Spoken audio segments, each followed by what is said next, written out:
the average perception, if you just match the algorithm, it's like people have terrible perception of what wealth is, and we're trying to make it known that it's actually about time freedom, not about objects. Wealth is not about how much stuff you own. It's about how much time you have having that choice and freedom. So that's how we define financial freedom and what we're trying to show. How do people get rich? What do rich people do? That's what this whole book is about, Start Thinking Rich. It's about, here's all the research on millionaires. This is exactly what they do. These are the mindsets they have. And our passion right now is to try to instill that in as many young minds as we can. Wealthy people, they never trade their time. They only think of like, what do I need to invest in that's going to pay me so I can live the lifestyle that I want? College, for the record, according to data as of today, it's still worth it as a blanket. But also the internet, I believe, is a great equalizer. Welcome to another episode of Opinionated Off Topic. Today I'm with Carlos, co-owner, co-founder of Opinionated Media. I'm with Brad and Adrian. Super excited to have you guys on the platform, learn more about who you guys are as individuals, and obviously the book you guys just published. Was diving into some of the chapters, just great information, great knowledge, and also just want to, spread it out to people that need it, and have you guys on our platform and just discuss more about what you guys do. So it's super exciting. Thank you guys again for making the drive. I know Sydney's out in Buddha, and you said Bee Caves, and you flew in, so it means a lot to us that you guys are taking some time probably out of your busy schedules to sit down and have a conversation with us. Of course.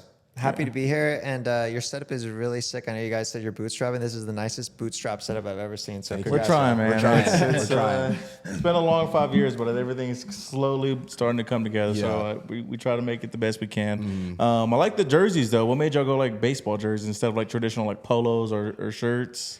I think I think when we're thinking of like branded clothing for our book, we just wanted it to be something different, like soccer. I just a nice feel to it. So we went with baseball, but yeah, Start Thinking Rich is the name of our book.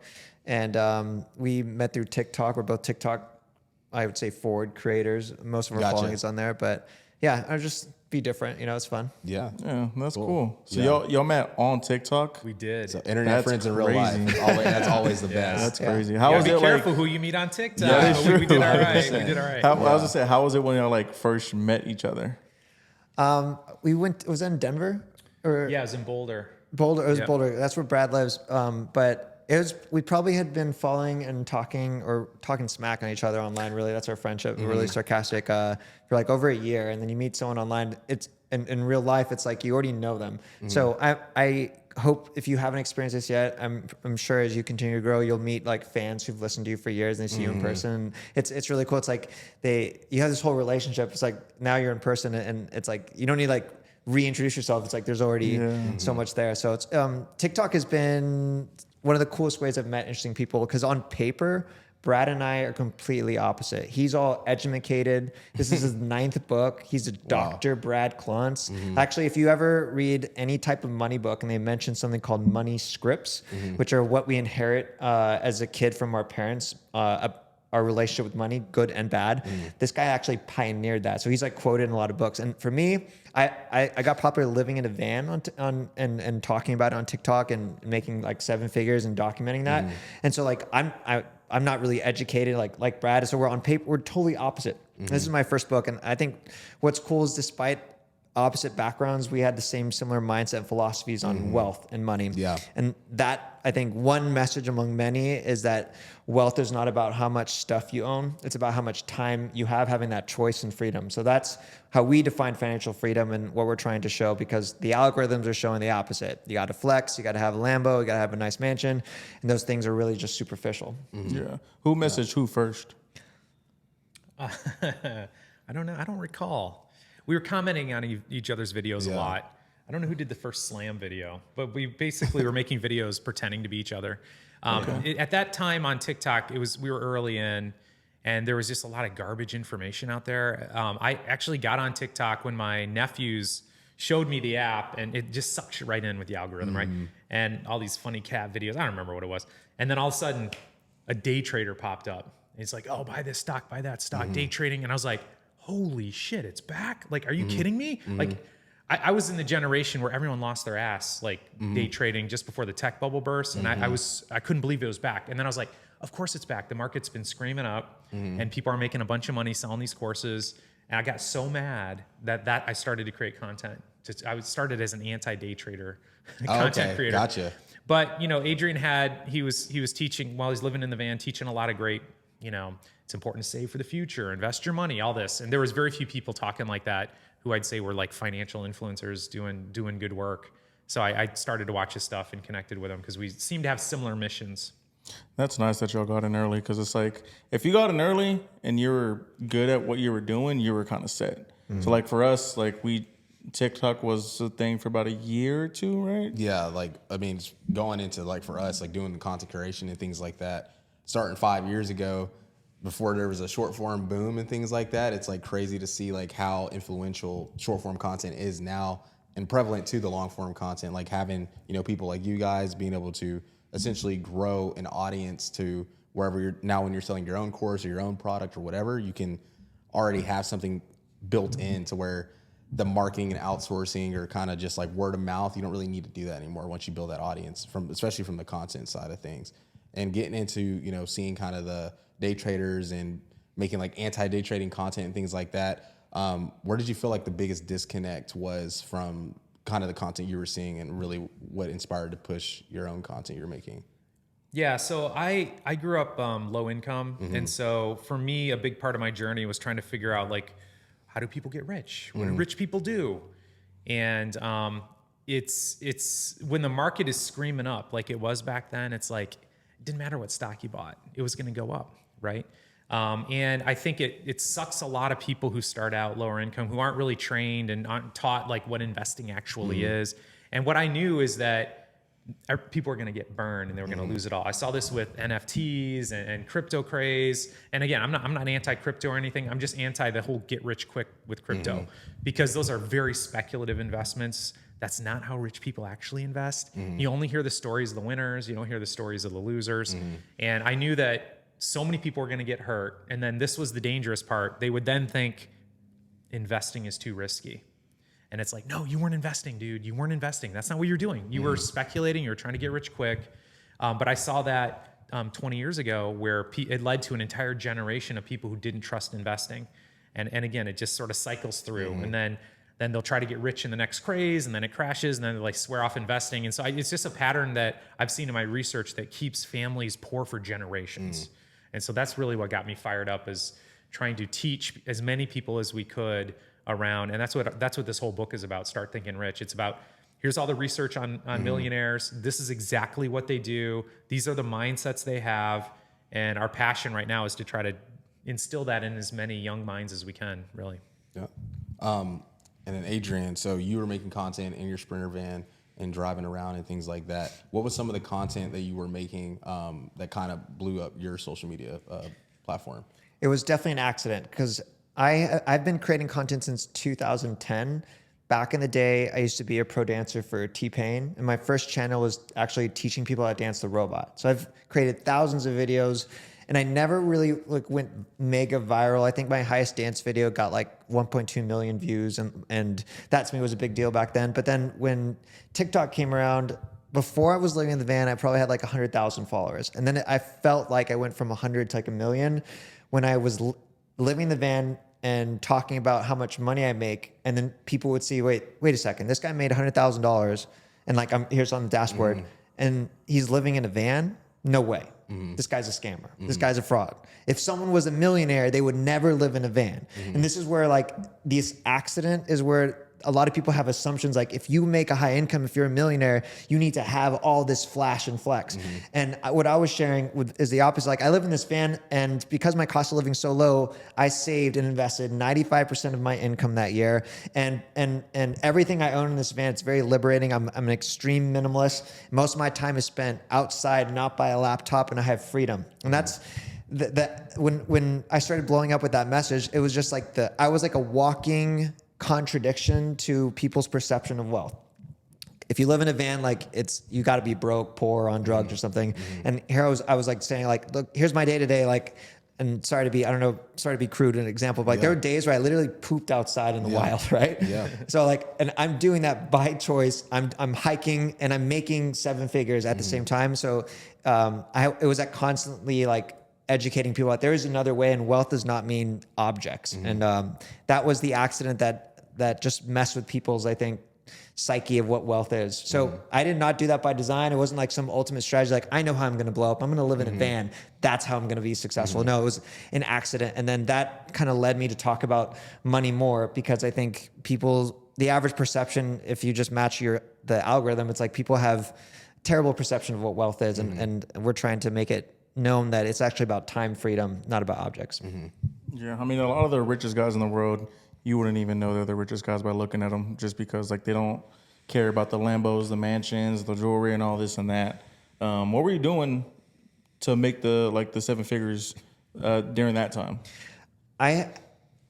I have, since I made my very first dollar, I've actually shared it online. So I even went back on Facebook in 2012. I made 45 cents on YouTube. It was my first AdSense payment. And then since then, I've always documented, I don't know why, but I've always shared how much money I made.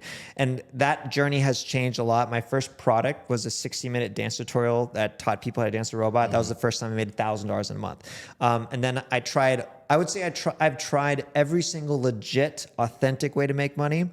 Like drop shipping and e-commerce. I've sold on stuff on Etsy. I've done pretty much everything except for like feet pics or anything like that. Yeah. But the way that I was making money in the van, which is still a huge income today for me, is as an affiliate.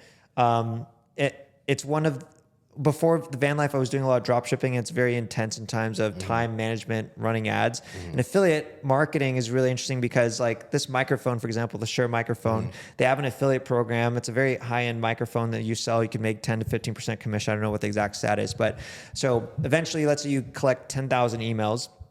And you can click an email that says, hey, this is the microphone I use. If you want to start a podcast, you should use it too. Click, and it goes out to 10,000 people, and then 1,000 people buy. That's how you can click a button and make thousands of dollars. So a lot of the thing in the van, what's cool about affiliate marketing is like, I actually don't have to like then take care of like the fulfillment of the product, ship it, deal with customer service. If people say, hey, where's my microphone? As an affiliate, I'm just responsible for driving the sale. So for me, I was like looking for a way, because in the van, I only had Wi-Fi like 1 to 2 days a week, or sometimes no Wi-Fi during the week. We're in the wilderness. So it's like, I need a way to make money that doesn't have a lot of time. So I would just use influence and mainly emails, like through a newsletter, to promote products that I used.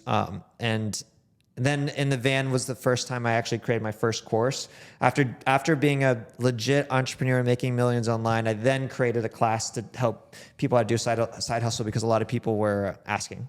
Wow. Okay. That's super like just mind blowing. That's because we talk about it all the time. It's like, how can you monetize like products you're using, creating your own brand and awareness. And then if you have a following, people trust who you are, then you're like, hey, I use this to get me through my day. Like you're saying, and then making it automated too, to where you're not losing a ton of time, like promoting or selling whatever the product you're doing. So I have a question. Do you think, because like I'll be watching like a football game or a baseball game or like the Super Bowl, you'll see like people on courtside or at the front row seats. I'm like, how do they just have that much money? Because even for the Super Bowl is not cheap. It's not. And for you to have front row tickets or even field tickets, some people have that, depending on where it's at. And I'm like, how do people have that much? Like, how do people just make this money?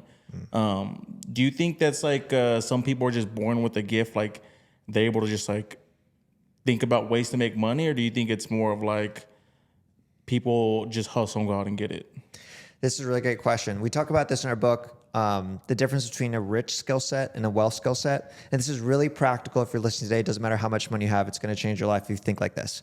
A rich skill set is your ability to earn income, right? And so right now, off the back, you're like, well, I don't make a lot of money. Well, you don't even have to worry about the wealth skill set. You got to like, how do you make more money? Wealth skill set is your ability to then, the money that you make, how much do you save? There's actually 50% of people that make 6 figures live paycheck to paycheck. So again, 6 figures, I would say that's someone with a rich skill set, but they don't have any wealth skill set because they're just living paycheck to paycheck.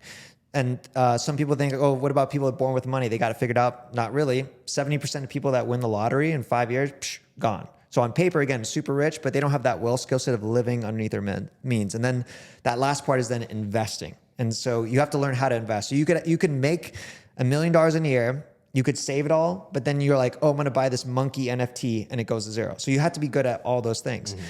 This is the tough part. When you see someone who's sitting courtside, you don't know if they are there because of their wealth skill set or they're there because of their rich skill set. Mm-hmm. If people that buy stuff from their rich skill set, they're actually just trading their time for it, right? If a courtside seat is $1,000 and you make $100 an hour, you have to work 10 hours to get that courtside seat. But wealthy people don't think like that. They never trade their time. They think, okay, I want to sit courtside every single game. What can I invest in that's going to pay me an extra $1,000 a month?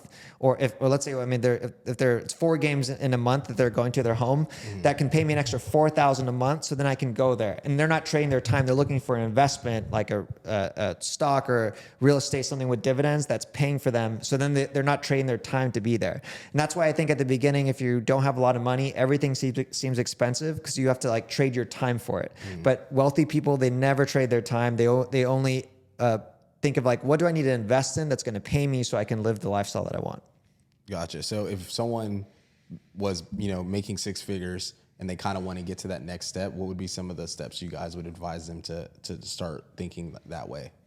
Yeah, I would say the first thing is the wealth mindset. And if you have this philosophy when you're young, you'll be a millionaire working at McDonald's your whole life. I mean, it's literally that simple. It is, I get every dollar that comes into my life, I'm going to set aside a percentage of that. I'm going to pay myself first that's going to go over here to my financial freedom bucket, my wealth bucket. That is really the mindset you have to have. And you can learn other ways to make money. We've got an entire chapter where Adrian breaks down a bunch of different side hustles that can make money. And I'll tell you this too, like my son is 11. And I told Adrian, I said, hey, my son wants to get a job. I don't really want to do a lemonade stand. Like, times have changed. What's he going to learn?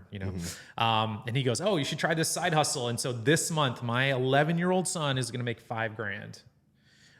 And he made 37 cents last month. So it's building on itself.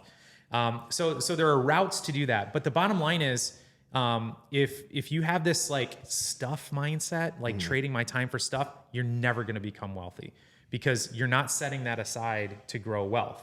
That is really the key.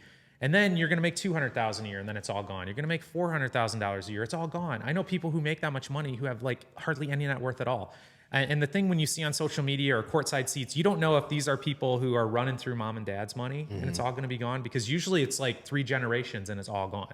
So you got one person making the money, and then the next 2 generations just utterly squander it. So you don't know if this is a celebrity on the way down. Like, how many stories have we seen? You make it big in the movies, you make it big in sports, and all of a sudden they're broke. That is what happens to most people, because they're focused on spending, and give me all this stuff to make myself happier, to increase my self-esteem, to get people to respect me. So you don't know if they're on the way up or on the way down. I will tell you this, most people are blowing it. Most people aren't building that wealth skill set. So you want to go against the grain with regard to that. And sometimes it requires sacrifice. It requires, like if you're always looking for the next shiny object, you will never become wealthy. That's the bottom line. Okay. How do you get because you said you came from a low income household. So like for people who are middle class, even to low income, it's like, do I want to spend this extra $10 that I have to wait for X amount of time to even get money back from it? Like, how do you get people from low income to middle income to like start thinking like, I got to invest in stuff? Because they are scared, because it's like, they don't want to lose their money. They don't have the money to lose. So how do you like change that mindset? Because you did it, and it had to have been scary. I don't know if it was for you, but it had to have been scary, because it's like, all right, I only have $50 to my name. We'll see where this goes. Yeah. So I would say the poor mindset is, I'm going to take $1,000 and I'm going to turn it into $10,000 in the next year or 2. That's not what rich people do. Rich people don't stick their money in the market like it's Las Vegas and they're going to, I'm going to get a bunch of money, now I'm rich. That's not what they do. It's a percentage of every dollar I make goes over there, and I'm going to forget about that until that grows. And I'm going to focus my time on sticking more in there over time. Because eventually I want to get that to pay my entire life. Because what you want to do is buy back more and more of your time. So from our perspective, Look, having nice stuff is totally fine. Like we're not anti-nice stuff. But we're also going to tell you right now, none of that stuff's going to make you happier. I mean, it's not the solution for happiness. It's not the solution to raise your esteem in other people's eyes, because most millionaires describe themselves as frugal. Like this is a mind-blowing thought for some people, because social media is lying to us. You said before we started here, you can't really even pick out most millionaires. They're not focused on the flashy stuff. And if you do get flashy stuff, again, that's fine, but you want to do it the right way, which is off your passive income that's coming in. You don't want to have to be getting an extra job to pay for those seats. What's the point of that? You're losing more of your time. Yeah, and that's one of the biggest things millionaires do is they pay for their time. So they don't mind paying if somebody has to come cut the grass and it's $3,000 for them to cut the grass.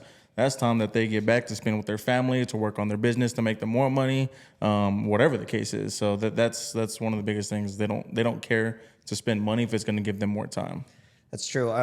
That's like one of our our book has 21 chapters, and they're all harsh truths. And one of them is poor people buy stuff, rich people buy time. By the way, when we say poor, we're talking about a mindset. Being broke is something we've all been. And so what keeps people broke for a long time is the way you think about like, are you on an upward trajectory? Because there's people who on paper, again, have lots of money, but have a poor mindset. It's only a matter of time since they run out. But optimizing for time is our most valuable asset. We can't make more of it. So like, to me, that's always the best use of money. And I think for younger people, it's the hardest thing to stay disciplined, to not trade your time for objects. And that can be from like a PS5 to shoes. And this is like the part where everyone's like, this is the unsexy stuff, like gotta be the cut and sacrifice. But for me, my dad immigrated from Mexico, came here when he was 13. And when I was a kid, I watched them do it. I watched them have no money, struggle, but do things that today would be like controversial. Like my parents didn't buy new clothes for like 4 years. So like 4 years, no new clothes. In fact, if I look at my family albums of a kid, my dad's wearing his Toyota shirt, like his mechanic shirt. And it's in all the family photos. Like, what happened? Like, were you always like taking photos at work? It's like, no, that was my work shirt. That was my only shirt. Like me to give advice for people is like, don't buy clothing. What? Who are you to tell me that? Or like eating out. My parents didn't eat out. Like we always cooked Mexican foods, and it was great Mexican foods, but like that saves so much money. Not drinking alcohol. That's something I gave up in my early 20s to save money. So it's like these things, like this is the part that's unsexy, but every successful person I know has made sacrifices, but there's only so much you can cut. Like you can cut everything and okay, great. Now I have one shirt. I don't drink. I can't go out with my friends. Like now what? Well, now you need to learn how to increase your income. Yeah, one of the things we hear all the time is I can't afford to invest. And I get it, but we kind of call bullshit on it. Like you can work a minimum wage job and be able to invest. So it's a mindset. The first dollar you get, you start saving and investing. But we go through the numbers. We're like, okay, let's say you can't afford to invest. We have a chapter that says, get a roommate, get sober, cut your own hair, ride the bus. The average American, if they did those three things, could have almost $3 million in 25 years if they just invested it. And we do the numbers in there. We do the math. Like getting a roommate, cut your rent in half. The average American pays $2,000 a month in rent, $1,000 invest. So there's all these cuts you can make. Now that sucks. Cutting things out of your life sucks. So I mean, it's usually a combination. But our preference is, make more money. Find a way to make a side hustle, get educated. The stats still show that college degrees, you make an average of 1.2 million more in your lifetime. That's a legitimate route. Most millionaires though are employees and professionals. So that's 7 out of 10. You could become an entrepreneur. There's lots of different ways to do it. But the bottom line is the one thing that all those routes to multimillionaire status and all those will take you there, they all pay themselves first. That's the one thing they have in common across all those business models. Like if money's coming in your life, the first thing you have to do is set that aside for financial freedom, or you will be broke forever. Yeah, that makes sense. So, Adrian, you have created a method called the Brambila? Brambila method, yeah. Yeah, so how did you decide to create a course that was teaching people how to make money online without having large upfront capital? First, I never wanted to teach people how to make money online because I always made fun of the online gurus. But when I was getting really popular in the van talking about affiliate marketing, there was this really shady course. Screw it, I'll say it. There's shady course. It was called Legendary Marketer. And what the affiliates of this other brand were doing was they were on TikTok, they created a duet feature. So your face, usually a facial reaction, and then the video, like this guy. And so I was sharing, hey, I just made 75 grand as an affiliate, and I would break down how. And then these other people would say, if you want to do what Adrian did, buy this course, even though I had no association. So that was happening. I had no idea, by the thousands. And then I was waking up to people calling me a scammer, and they were saying, Adrian, I bought your class. You scammed me. And it cost at first it was $7, and I paid $2,500, and I had made zero. And I was like, I don't have a course, man. What are you talking about? And I learned what was happening. So then I was like, I need to protect myself, and I'm not associated with this company. So I was like, I'm going to make a class. And I don't care if it does well, but I'm going to put my name on it so people will know, like, this is my only class, because it literally says Brambila method. And I didn't want to make a lot of money from it. I just wanted to say, like, this is my class. I have no other association. So that was my class I launched, and I just based it off when, like, everything I did to make my first $1 million online. I never took out credit card debt. I didn't have money. So it's like, how do I make money without spending money? And there's actually a lot of great ways. I'll be really specific. Any of your tangible skills right now, you can apply them to be an e-lancer online. Really great marketplace, upwork.com. So like if you're good at writing, if you're good at social media posts, podcasting, these are all things you could do for other people and get paid e-lancing. Another one that's really popular is like Amazon, creating reviews on products. That's a very awesome way to get paid from Amazon. And there's a ton of different things that they take time, a little bit of creativity, and you can make money. So I focused all on those and teaching that. And then that, even though I didn't really had the goal, like, I'm going to make millions from this course, I have like over 30,000 people who've taken that class. And despite not wanting to be a teacher, I'm glad I have, because the stories that I have of lives changed. People have quit their jobs. I have people that are making tons of money. Actually, one person comes to mind. By the way, disclaimer, I'm about to say a story. It's not the average. And if you sign up, don't expect this to be you. But Stephanie Kim is someone who is my highest income earner this year. She made $50,000 a couple months ago in 1 month. And she is a domestic abuse survivor, has 4 kids, single mom. E-lancing, what I just shared, that's what she started doing, like doing marketing as a service, and she kept leveling up her clients. And so examples like that of someone like she always shares with me, like she'll take a screenshot of like her dashboard. She says to me, like, you changed my life. And so like now I get the benefit of having lots of messages like that. And to me, I'm so glad I finally did teach. But I still make most of my money at doing it versus teaching it. Gotcha. You got anything? No. I'm just going through the list. Going through the list. So you had mentioned, investing. Both of you have mentioned investing.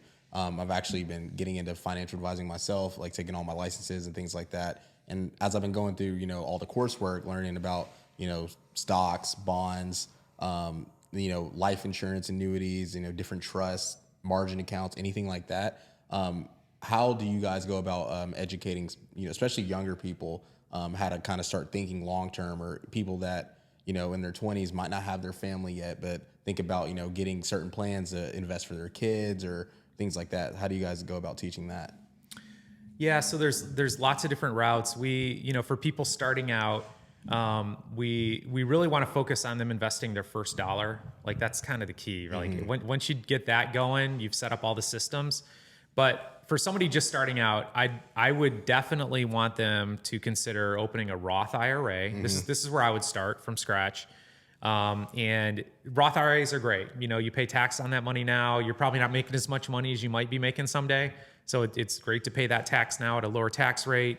You can put, I think, what is it, 7,500 now, 7,000? 7,000. They keep raising it, Nice. which is fabulous.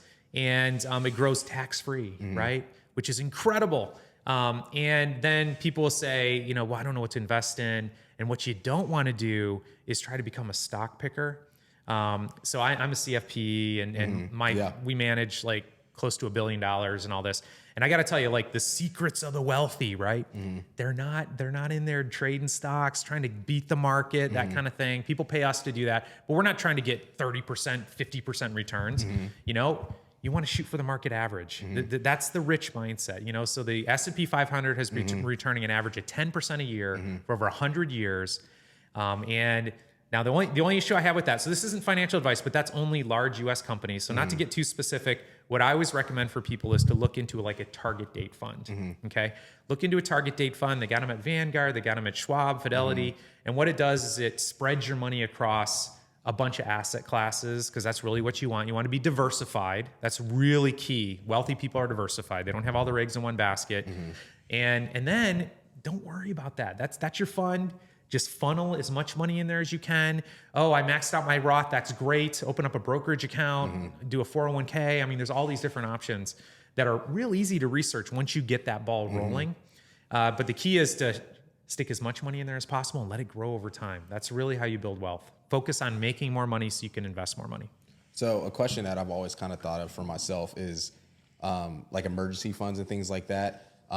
What would you guys recommend to have an emergency fund? I've seen anywhere from like 6 to 8 months worth of, you know, your essential bills. And then once you get to kind of that point, pouring the rest of your money that you have into your investments, even like a high yield savings or things like that. So curious what you guys think of like that mindset. Cause I saw this tweet, the account had like, I don't know, $3,000 or $4,000 in it and their, you know, savings for their emergency fund. But then they showed like, their portfolio, and they were, you know, they had like $300,000 or $400,000, and they were like, I'm broke, is what they were saying, but they, you know, have money invested in other places. Yeah, see, that's the mindset of rich people. Like, study just came out that like 1 out of 3 millionaires consider themselves rich, which is an interesting concept. Like, we want everyone to be feeling rich, but basically they're like, no, I need to save and invest more. But yeah, I mean, what's really good rule of thumb is 3 to 6 months at least of sort of your month-to-month expenses that you've got in what we would call more of a liquid, you know, asset. It could be like a high yield savings account. Yeah. Could be like a money market account. I mean, the great thing now is those things are yielding like 5%. You know, I mean, it's not like the money's just sitting there doing nothing. I mean, that's a pretty good return. But really what you want to avoid is sticking money in investments that really have a higher return, like the stock market, for example, if there's a chance that you're going to need that money in the next 3 to 5 years. Because the biggest mistake people make is that money goes in the market starts to go down, which is about the time you lose your job, by the way, too, you know, because there's a reason the market's going down. And then they sell, like, and that is, people destroy themselves over and over and over because they finally start investing. You know, the S&P 500 average at 10% a year over 100 years, but some years it goes down 30%. And if you're like panicking, like, oh my God, you know, I've just put 10 grand in there and now it's down to 6,000, you're going to panic and sell. Now you just guaranteed a loss. Whereas if you just let it ride, it would have been back and then some, which has been what's been happening historically. So you really got to think about that investment money as long-term money. You don't want to stick money in an investment if you want it in a year or two for a house or for school or anything like that, because there's a good chance you're going to get screwed. So for those, you want to put it in a much safer investment like CDs or, like you said, high yield savings accounts or money market funds. Cool.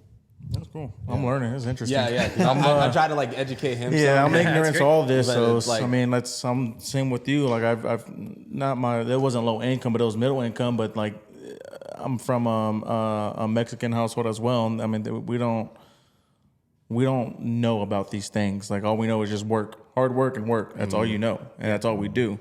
So like just being educated on like money is something that's new to me. Just because growing up, like. I mean, yeah, you have your parents that tell you like, oh, save your money, don't spend it all this and that. But it's different when you can like actually see numbers and like, understand what stuff is. And like when you do spend that $100, that actually hurts you more than it helps you, even though you get what you want. Yeah. So with y'all's book, what were some of the challenges kind of writing and putting all this information into a book, you know, concise information, and then also like collaborating as well? Like I have this idea. Like what were some of the challenges with writing the book? Well, the book, each chapter title reads as like a headline in terms that triggers like an emotional response, because personal finance is usually a pretty dull subject. Like it's like snooze, like it's super boring. Like pay off your credit card debt, save, put your 401k and like keep doing that. Like it's really boring. So we try to spice things up, by leveraging our social media followings. Like every single chapter title was tested. Like I have Facebook posts of like where we were testing chapter titles. Like for example, one is like, if you're not allowed to use a credit card, you're not allowed to use a credit card if you can't pay off the full balance every month.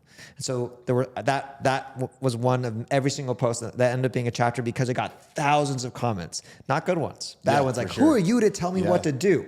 But that's what we teach. And then the shocking thing was in the comments, people would say, wait, that's wrong. What you're supposed to do is leave a balance and you pay interest on the balance. And like we were like, dude, people, and I don't judge anyone. Yeah. It's like, how are you supposed to know how to do it right if you grew up in a household that is doing it wrong? And so that's all you know. So every single chapter is made to be this like kind of like punch in the face, and the chapter itself is like a hug. It's like, let's break it down, because we create this book to make an impact, not to shame people like you're wrong. No, it's to actually help people. And so every single chapter was tested through our social media following, and then there's only one part of the book that we did disagree on at first. Yeah, it's true. So we have a chapter called go to college, get married, buy a house. And these are, statistically speaking, this is what rich people do. So like in terms of getting married, by the way, so I'm on social media all the time, and there's this male black hole you can go down where it's like, chicks take all your money and you're going to get richer staying single. And I'm open-minded. So I'm like, is that true? Are chicks taking all our money? And so I go in, I look at the research. I'm like, well, no, it turns out that married people between the ages of 25 and 35 have 10x the net worth of single people in the same age category. And I just think that that's something you should know. I'm not saying you should get married, because if you get divorced, but boom, your net worth's cut in half. So that's interesting. The average college grad makes $1.2 million more during their life. Now, in that chapter, though, we list out the 10 majors that'll keep you broke forever, that like pay less than minimum wage. So you got to be smart if you're going to go to college. Like, it's a business decision.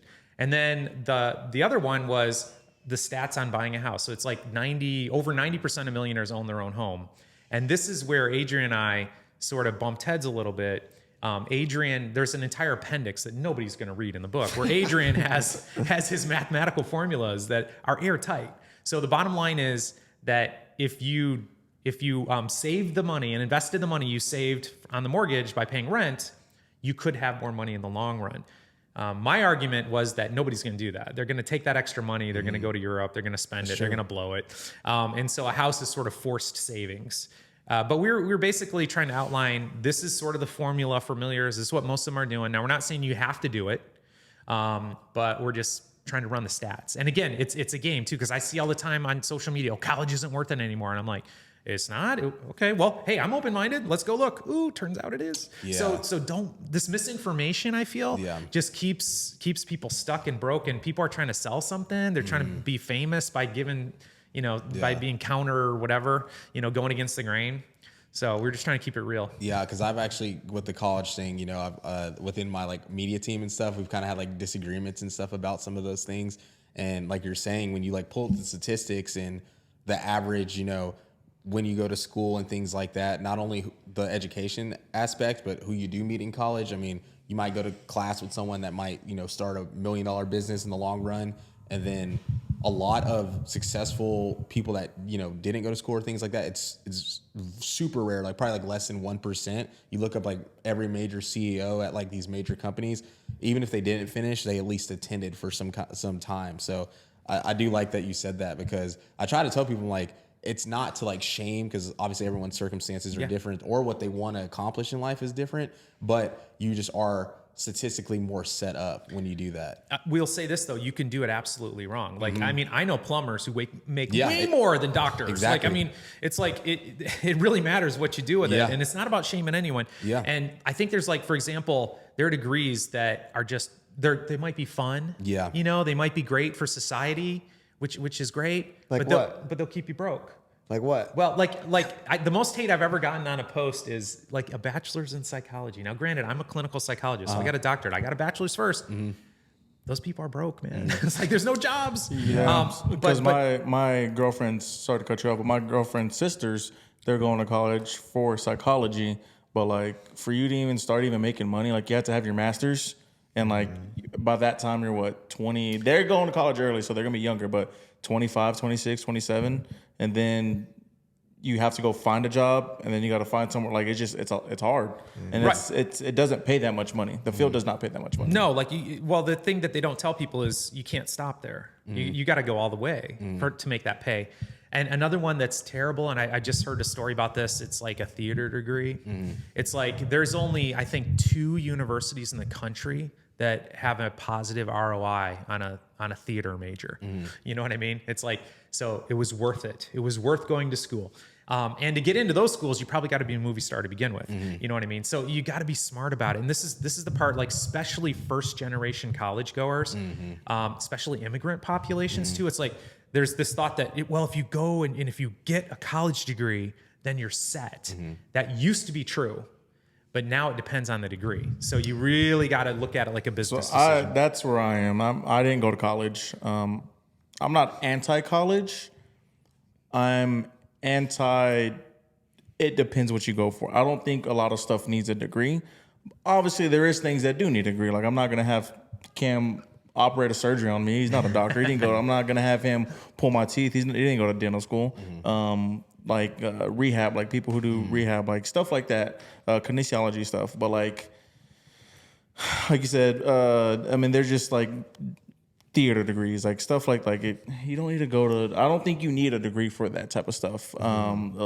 Was the lowest one called like Bachelor of Arts or Bachelor of Arts, like stuff like that. I personally don't think you need a degree for those type of things. There's a lot of things you can learn from the internet. Like you're teaching people how to invest in their money. Like there's just, to me, there's not a lot of things that you need a degree for. But like I said, I'm not anti-school. I just don't think there's many things that, like, I wanted to go to school for sports communication.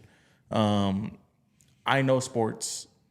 Like I don't need. You're a good communicator. Exactly. I don't need to go to school on how to communicate. I mean, there's also proper things that you have to do, but like to work at ESPN or to like make it in life, I don't think I should have to go to school for that. What I'm doing now is, because we also have another show that's called 54 Yards, and that's all football because we love football. So what I'm doing now, that's enough for me to be like, okay, I don't need a degree to do this. I'm doing this on my own. Yep. So there's just some things like that I just don't think you need a degree for. Yeah, I think it's a business decision. And if you decide what it is you want to do, first decide what it is you want to do, then decide if you need a degree. I mean, that's the bottom line. Yeah. And a lot of things too, like relationships, being able to communicate, like he's mentioning, being able to sell stuff, like that's probably one of the hardest skills to acquire. And could you really learn in school? I would say no, probably not. A lot of that is just being able to have the ability to connect with someone, relationships, understanding, and being a problem solver as of, just trying to generate a commission for yourself. Like if you're going into it with the right intentions and helping people, then it's going to sell itself normally, whatever the product is and things like that. And that's something I've learned too, is this, relationships will get you where you want to be. Like meeting Sydney, like curating this, like met her at an event, talked to her, had a good relationship with her, and then, full circle, we're able to sit down just based off of being able to communicate with someone and just, get to know what they're doing, understanding them, and then vice versa. Because I think that's probably the most prevalent thing right now, that a lot, especially in the younger generation, now with all the networking, all the communication and things like that, you don't have to, at least for like our parents, like go to school. You have to go to school in order to be successful, because once you do that, you're able to get a high paying job, and then you're able to have a successful life. But now there's so many resources online. There's also just more of a need for, stuff you're saying, like social media management, posting, content curation is super huge and prevalent now. Like 10, 15 years ago, you couldn't make $100,000 from just sitting in front of a camera. Now you can. So it's evolved too, which is also helping kind of alleviate some of the traditional things. Yeah, and part of what you're talking about too with the evolution, like things change. And one of the rich mindsets that we found in the research is that wealthy people tend to be more open-minded, and lower income, you go all the way down the line, more closed-minded, more thinking like, I got it figured out, or this is the only way. And so it's like Adrian, I think you've experienced it too. Like anytime I'm wrong about something, I get excited. Like Adrian and I play Pickleball, and he's much better than me. And anytime he points out something I'm doing wrong, I get excited. I'm like, are you kidding me? Thank God you told me. Otherwise I'd continue to do this thing wrong forever. And so but that's a certain mindset that isn't prevalent with a lot, especially people who complain a lot. We got a chapter called Complaining is for Losers. And those are the type of people who aren't very open-minded, and they're looking to blame what's happening on everybody else. So being, and I got kids, and I'm trying to figure out how do I raise them? It's like, do I send them? Do I encourage them to go to college? Do I encourage them? I'm thinking about sending them to Uncle Adrian's house for the summer and be like, hey, Adrian, teach them how to become, make $1 million. And then they can decide if they want to be a surgeon.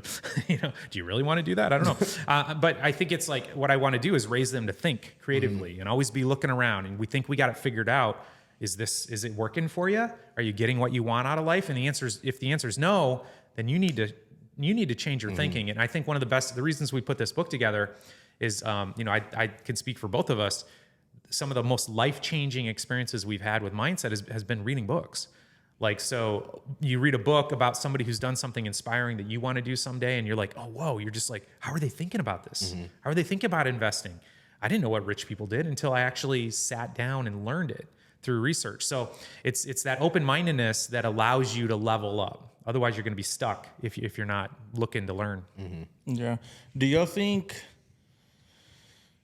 college is becoming less and less prevalent these days as you have social media taking off, because the internet's still on its infant stage. It's still very young. So as the internet grows, as social media grows, as the technology just gets advanced, do you think college is becoming less and less prevalent these days?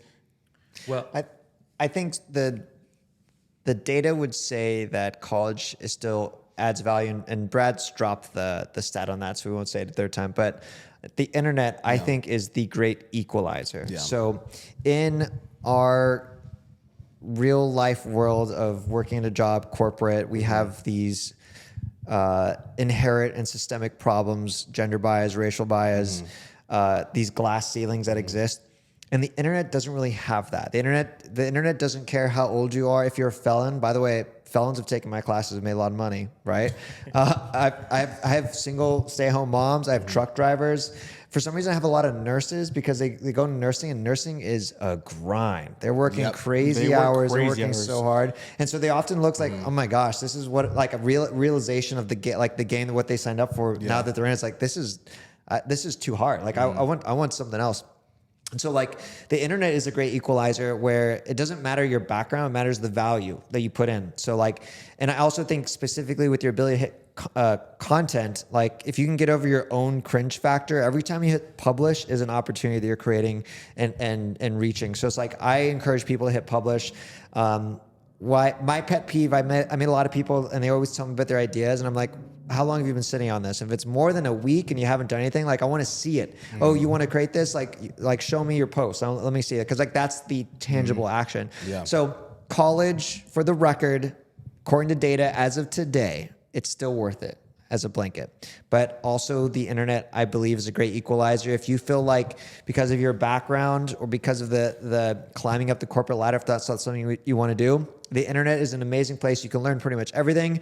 I don't consider myself a marketer. I consider myself a professional Googler. Anything I don't want to know, I just Google and I get to learn. It's amazing. I learned how to dance. I didn't dance at all growing up. And when I was 18, I learned how to dance the robot from YouTube. And then 2 years later, I was a professional dancer, did America's Got Talent. I learned that from the internet. So it's like, you can learn a skill set, an art. You can learn how to make money. It's like, it's really up to you. The last thing I'll say is like, if there was a grand piano in this room, it would just be an object. I do not know how to play. It would sound terrible. And so Google, I feel like, is that same analogy. Same thing with AI and ChatGPT. We have these amazing tools, but you still need to know how to play. And so Googling is like, what kind of question are you asking? Right now, are you spending that time Googling what did P. Diddy do? Like all the drama.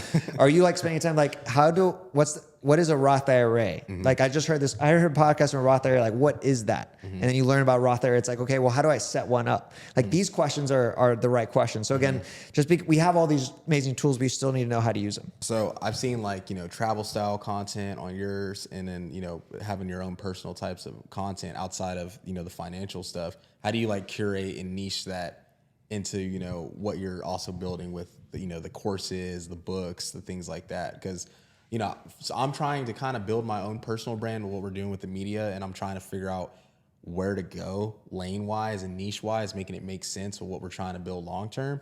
But I was just curious, like I saw, like, you know, you do like travel videos, you eat this and stuff like that. So how are you able to like kind of blend those things? This is I think $1 million question, because most content creators, they are in my DMs asking me how to make money. A lot of content creators who have hundreds of thousands and millions of followers are not making money. And there's definitely, I would say, a secretive internet business. And so I can break that down. But what I want to say first is, like, when I first started creating content, it was only about dance. Dance was my whole identity. Then I talked about like e-commerce. Then I talked about affiliate marketing. Then I talked about van life. Then I talked about money. And now I'm talking about like travel. And I'm jumping across niches, and some people would say, well, that's not good. You should stay in one niche. But that's my personal brand. I'm a human. I have a lot of interests. And I fundamentally am a creator, and my interests are going to change. Like, I may, in 10 years from now, I may not talk about money at all. Maybe I get really into woodworking. I don't know. Like, but I'm going to keep creating, because that, to me, that's the outlet. And the ability to tell stories, I think, is the super skill set that you get no matter what niche you're in. And we have as humans, we have the ability to change. And so I can change because and still make a lot of money because I have the business figured out. And most content creators we meet, we're about to go to a content creator party after this. And most content creators I meet, like, that are popular, they make most of their money from brand deals or like AdSense, YouTube. And to me, that's very scary, because you're one algorithm change away, or like a brand that like doesn't want to pay you anymore. Get too old, you know, like whatever it is. Say something controversial, get canceled. Like, so to me, those aren't real forms of business income. Those are like incomes that are great to have, but it's not real business. So fundamentally, as a content creator, the first thing you need to collect, the only thing you should collect, your main priority, is a lead, an email, phone number, name. If you're not doing that right now, you got to start, because I was super early on Vine. You guys know Vine? Yep. For the Vine. Yep, So Vine. I took off, How's man. that going? Dude, that's the perfect example. It's gone, right? Yeah. I had 30,000 followers, poof, gone, right? And all that energy I put in. And most content creators are like this. Like, when a platform changes, the algorithm changes, the whole business is gone, because like all my energy was there. And that was my lesson of like, dude, what do I do now? I have to start over. And so I was like, how do I make sure that if I'm not like handcuffed to these platforms? Cause like on TikTok, I've been hot, man. I got 183 million views like in total on my TikTok. Right now, dude, I cannot reach more than 5,000 people, and I have 1 million followers just about, right? Wow. So like my algorithm is like super low on TikTok. On Instagram, it's different. Facebook, it's different. Like, they all ebb and flow. And so how I protect myself is I collect email leads. How do you get someone to say, yeah, here's my email and here's my phone number? You have to create a tangible asset, a PDF, an ebook, a guide, something that they're willing to trade that information for in exchange. And emails today, they're not really like protected, like, oh, I can't give you my email. It's like people do that all the time. You have to create something that captures it. And then all the money and the power happens behind the scenes. So like one straight up thing every creator should be doing is having a newsletter where you're sending, this is content that's not accessible anywhere. The only way they get it is the newsletter. And then in that newsletter, you can also ask sponsors, but then you can have links to your own products or other people. So like, for example, our book, we're doing like these little tests, and I have, I did a little, I think I sent like 500 text messages out, and then 10% of people bought with that little test. It was like 50 book sales in one day. Wow. So like the power of that is great, because like I can maybe, when I post on Instagram, it's like I kind of don't know how it's going to do. Like, it might do really hot, it might flop, but in my text and my emails, I know that when I click that button, if I have 43,000, that's my email newsletter right now, 43,000. When I send it, it reaches 43,000 people. That's the power. And then how you leverage that is up to you. Do you want to create your own products? Do you want to promote other people's products as an affiliate? Do you want to do an in-person event? Having the power to actually leverage your own asset is fundamentally missed by creators. Like, so many creators, I mean, have millions of followers and no emails at all. And that's really missed. I feel like that's a secret. Yeah, well, that's crazy you said that, because one of the gentlemen we had on a while ago, and he became really good friends with. His name is Matt Choi, and he's a content creator. He does running. But he had the mind. He went to a co-op plunge sauna with him, and he told him, "I was like, we're figuring out what to do, like, so we don't have to always create this content." And that's what he was doing, is creating some app. Yeah, he's becoming affiliate partner with Runna or something like that. Yeah, so he does a bunch of like stuff with Runna, and he was just basically telling me kind of what you're saying is, you know, brand deals are good, but he's like, you can only get a brand deal for so long. He was like, you got to have like skin in the game, and then also use that influence you built up, you know, if that's millions of followers, to, you know, create businesses within your own network that you already have. Maybe you have maybe you have connections, like you said, you're going to another content creator partner or party.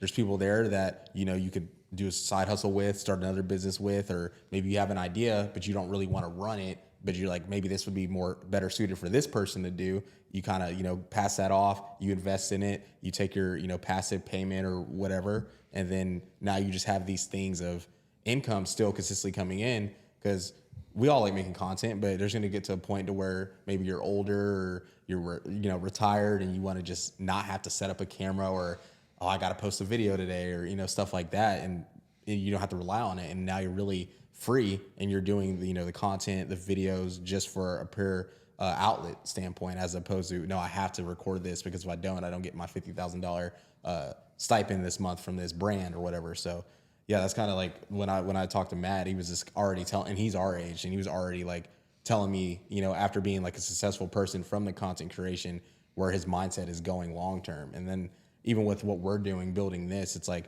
how do we get to, you know, obviously we want to still have the conversations, do the podcast, meet, you know, like-minded people, but get it to the point to where this is just a byproduct. And then like the stuff we have in the company, like, you know, behind closed doors, is like really keeping, you know, things afloat, bringing in the money. And this is just more so just our outlet, you know, instead of having to like rely on, oh, we have to shoot an episode to pay our studio rent or something like that. I feel that. I also feel like how I got popular on TikTok in the van, like I started to really lean in onto the controversy. So I was sharing transparently how much money I was making. That's something I don't do anymore. And like, I'm glad, like, I don't want to do that forever. I also think of like right now, content creators are like really gimmicky, and it's working, right? Like I filled my whole house with sand, and and then he opens the door and sand comes out. It's like, I don't want to be 50-year-olds and be like, I filled my whole house with water balloons and I'm going to run in it now. Like, no, like I'd be tired. Like, so it's like, how do you make sure like you're leveraging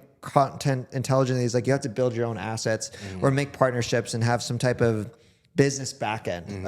And 99%, I can't fact check that, but most content creators don't have they're not business people. Yeah. It's like, that's a totally different skill set. Yeah, no, for sure. And it's for content creation too. It's hard because you always have to come up with a new idea for a video, whatever the case is. Like, I'm gonna assume that he's set for life, but Mr. Beast, I don't know if y'all know of him, but like he might be a little bit different because he's like kind of the pioneer of like doing these crazy videos, big things. So he kind of makes his money. He has business back end though. Yeah. And that's why he's going to be a billionaire because of his business background, like creating all of his products, his chocolate product, his burger place. Like that's leveraging where he's not just getting paid from YouTube AdSense, right? Yeah.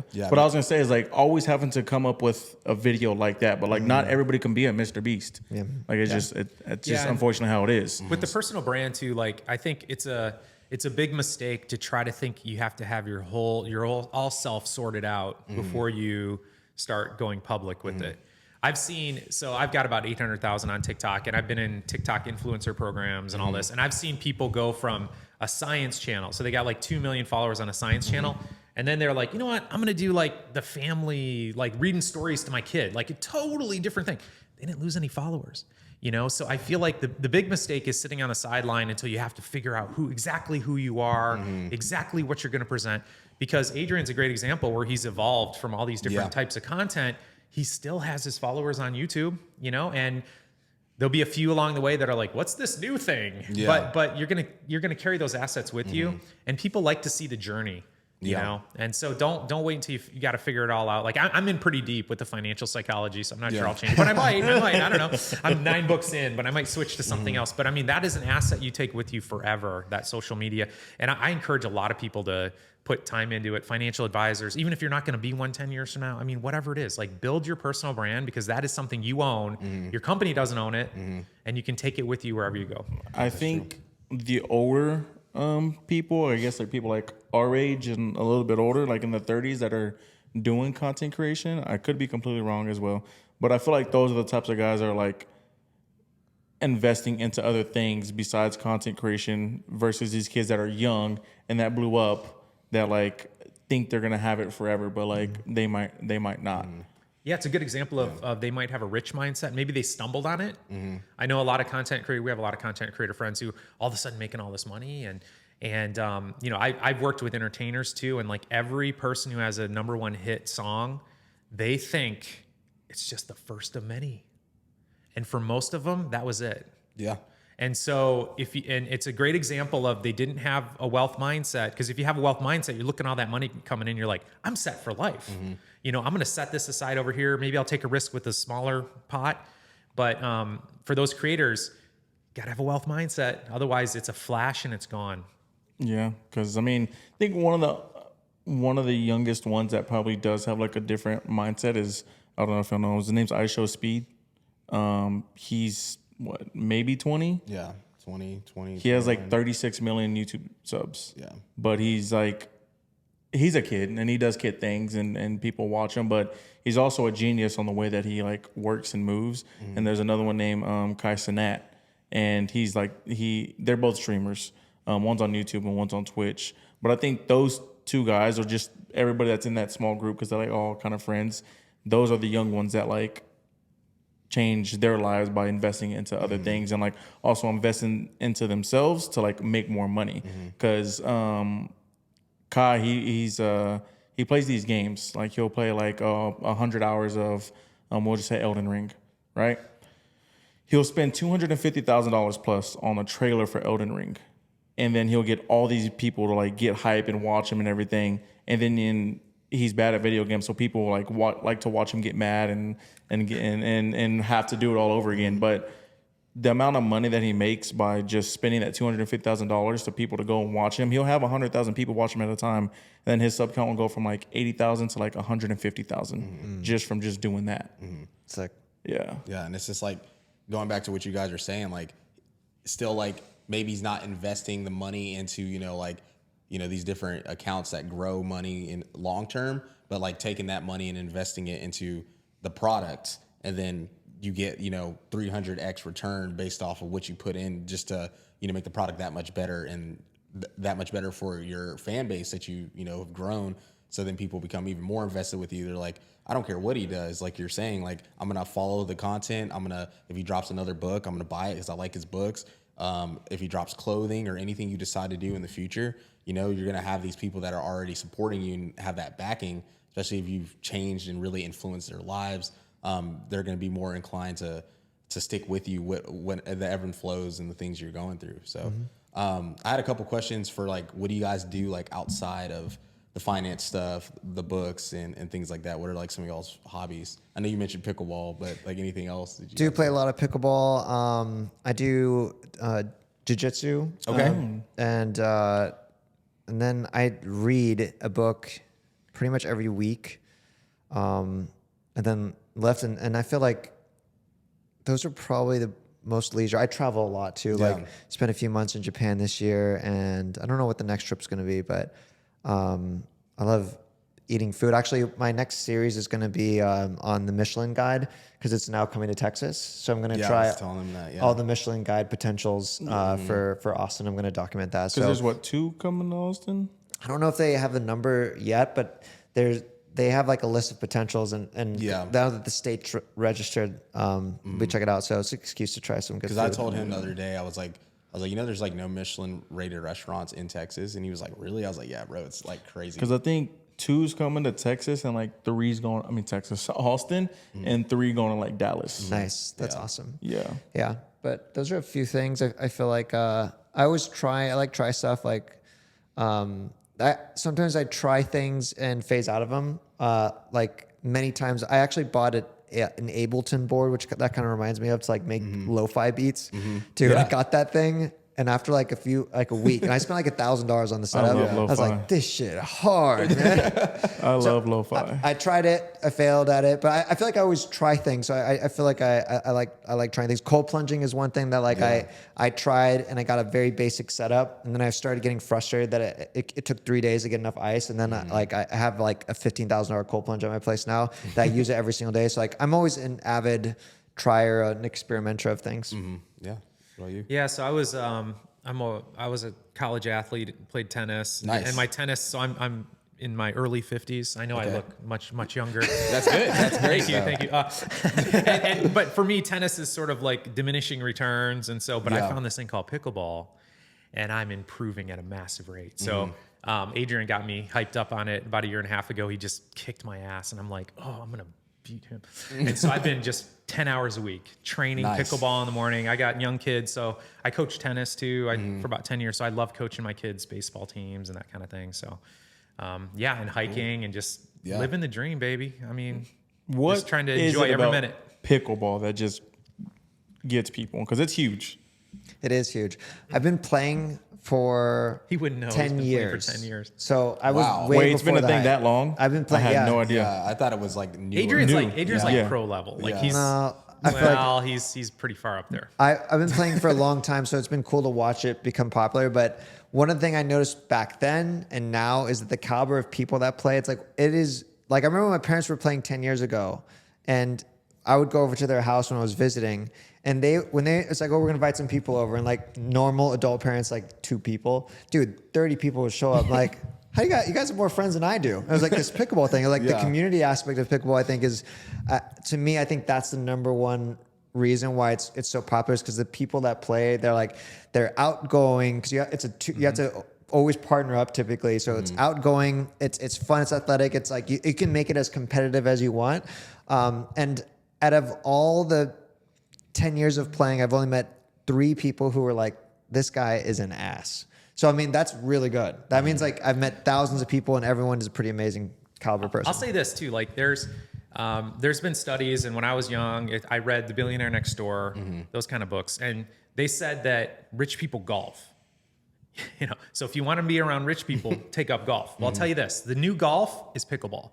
Like we played today, like we had a podcast this morning, then we played around 11 to 2 with these guys.